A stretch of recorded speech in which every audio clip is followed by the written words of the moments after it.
babes, my name's Hannah. And my name's Chasity. Welcome back to Bookish Babes. Today we're going to be talking about our favorite love stories. And I don't mean like romance books, I mean like love stories that we've read about in books, which is it's an important distinction. If you know, you know. Because good romance books are like not hard to come by, but like love stories that have stuck with us are. And I realized that as I was making this list, because like so many of my favorite romance books are like very angsty, so their stories are kind of toxic. So I wouldn't say that they're like my favorite love stories. Yeah. I had a really hard time making this list. Yes. But our first one is on both of our lists. And it's an obvious one. It's literally the only one that's sat on my list for a very long time. Yeah.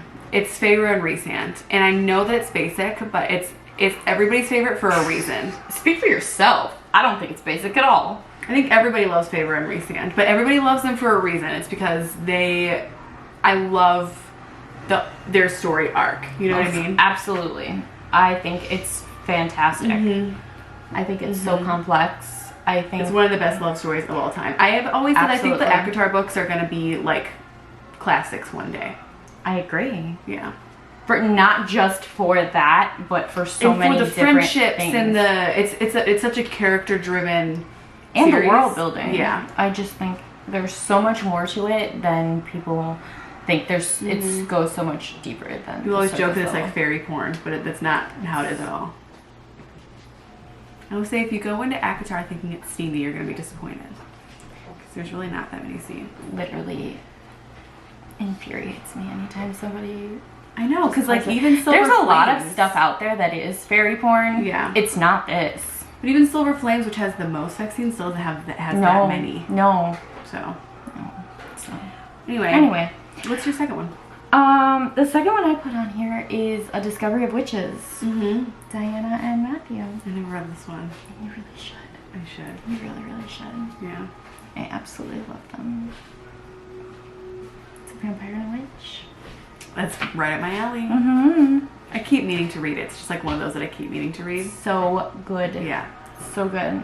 And there's a lot of history and a lot of magic. And I love it. Yeah.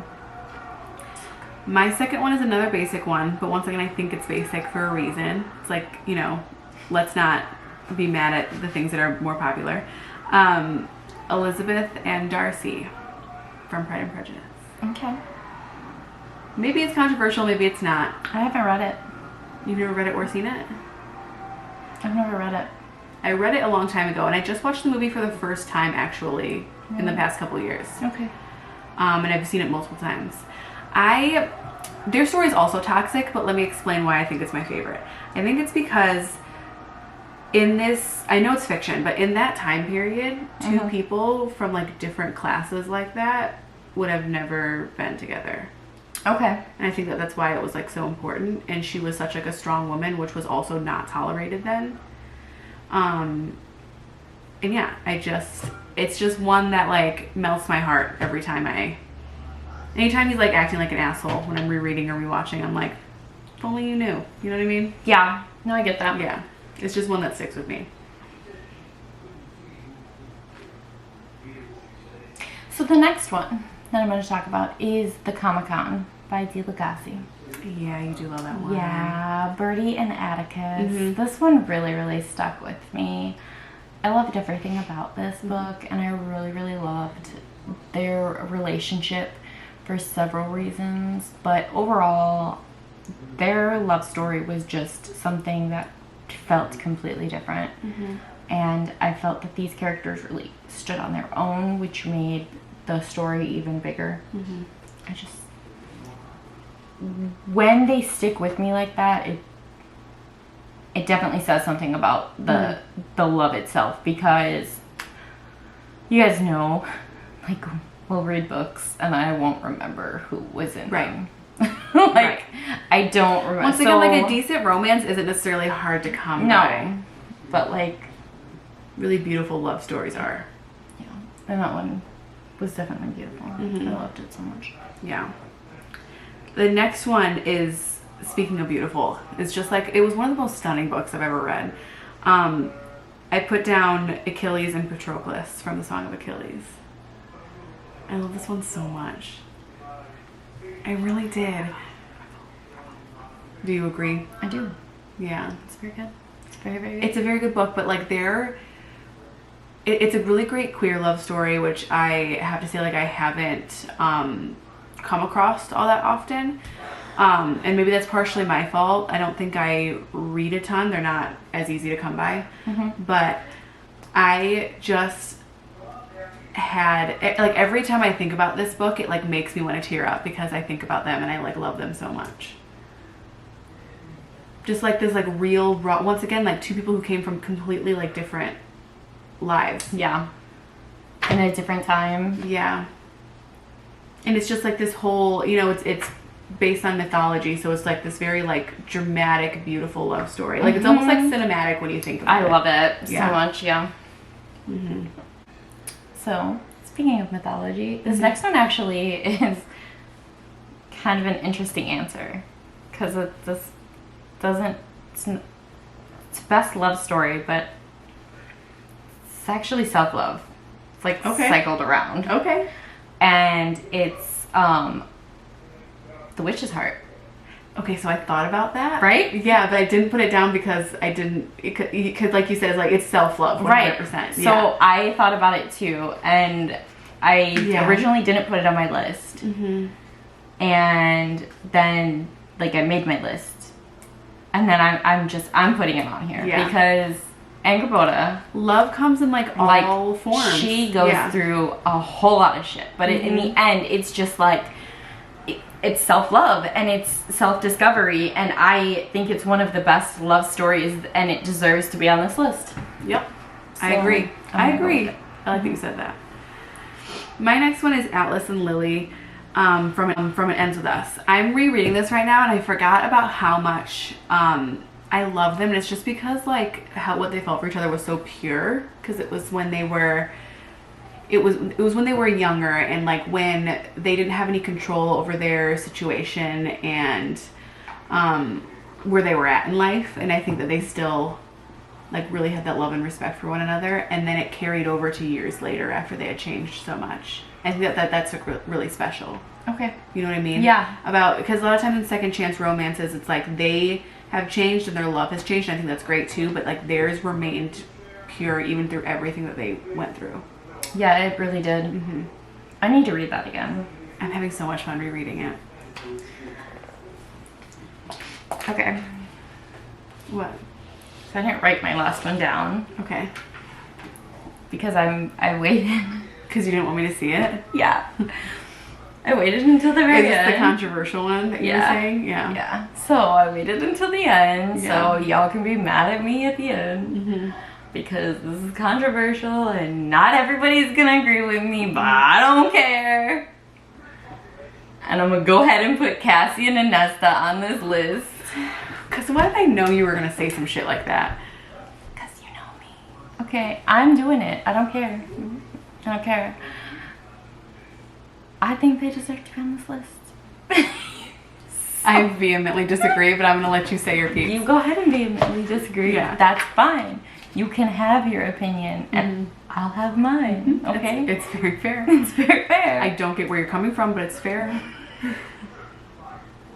Listen, they went through a lot. Okay? They did. They went through a lot. A lot of it was unnecessary. You know? I just don't think she deserves that kind of love. Okay? A lot of it was unnecessary. However, I think there was a lot that they went through. I think it was beautiful. Okay. I do. Okay. I do. All from the moment that they saw each other, all through the battle, okay? From the time she was over his body to, yes, her being a complete asshole. Well, that's just like what I mean. I feel like she made things more difficult for herself and him than it needed to be. She did. And I don't want to hear anybody say anything about her fucking trauma, because if anybody says like she had trauma, everybody did in that damn book. They all had traumatic backstories, and they didn't all treat each other like shit. Yes. Yeah. But I know you love Nesta, and you know my feelings on Nesta, and it's okay. I still love you. You still love me. Yes. And we can feel differently about her. See, See, this is how you're not a toxic reader. Because some people get so defensive about their opinions. No, it's just Chloe. It's okay. Chloe got feelings too. Yeah, she y'all. does. I don't know which side she's on, but I'd like to think she's on my side. okay, that's okay. It's just because she's intolerant, so I don't think she'd have time for Nesta's shit. You know what I mean? Chloe, her dog, is old and doesn't like people anymore, so I don't think she would like Nesta. Like maybe she probably wouldn't because maybe young Chloe would like Nesta. She probably wouldn't like Nesta because she's a lot like Nesta. Mm. Think about it. It's true. She don't like anybody. No. But she's tolerant of people that she likes. You know what I mean? She's very protective over me, like Elaine. Like, yeah. I'm her Elaine. Oh no, don't compare yourself to Elaine. No, but that's how she is. Yeah. I swear to God. Ready to go to war. She fucking is, I swear. My last one is a book that I haven't talked about in years. I actually haven't thought about it in years until I started thinking of ideas for this one. And it's Trixie and Jacob from God-Shaped Hole by Tiffany DeBartolo. I forgot I had that book. Yeah, so I read this years ago. And I remember, I feel like I didn't like it as much as everybody else did. But the characters stuck with me because they're two, like, oddballs. And because they're both artists. And so they have, like, a different way of viewing the world and viewing love. And they find each other through like a Craigslist ad. Because he posts something like super vague about like wanting to find somebody to like contemplate the end of the world with or something like that. And like she finds him. I don't remember exactly what it was because it's been years since I've read this book. But I remember that that's how they found each other. Okay. And she also has like got like this reading when she was younger from a psychic that said like she was gonna find this great love and he was gonna die young. And so like this whole book is like them trying to like unpack. They both have like a lot of like trauma and their trauma's like weirdly similar, so they're trying to unpack it but they're dealing with it differently. And they have like this really really really great and like kind of tragic and heartbreaking love story, but I loved to read about it. That sounds really good. Yeah. I need to find that. I think we did really good with this list. Yeah. Even though I had a lot of trouble. I'd like to say that this might be a multi-part, but like I just feel like so many of the romance books that I loved, I didn't love it because they had a beautiful love story. I loved it because they didn't have a beautiful love story. You know what I mean? Yeah, I think like that's why I liked it so much, is because they were like really toxic. Not toxic. That's a lot. Angsty. It was angsty, and they were like very imperfect people, and yeah, I think we could find really good angsty reads and like we should like fun romances. Make a video on like our most toxic love stories we've read about or something. Yeah, like that. I think we could find really like fun romance reads. Yeah. But I don't know that we could find like another great love story. Like, once again, like it was just like this was all just like beautiful to read about. So yeah, these are really good ones. So yeah, that's what we have for you today. Comment down below. Let us know what you think. Hit that like button and subscribe. And hit that notification bell so you know when we post next. Bye.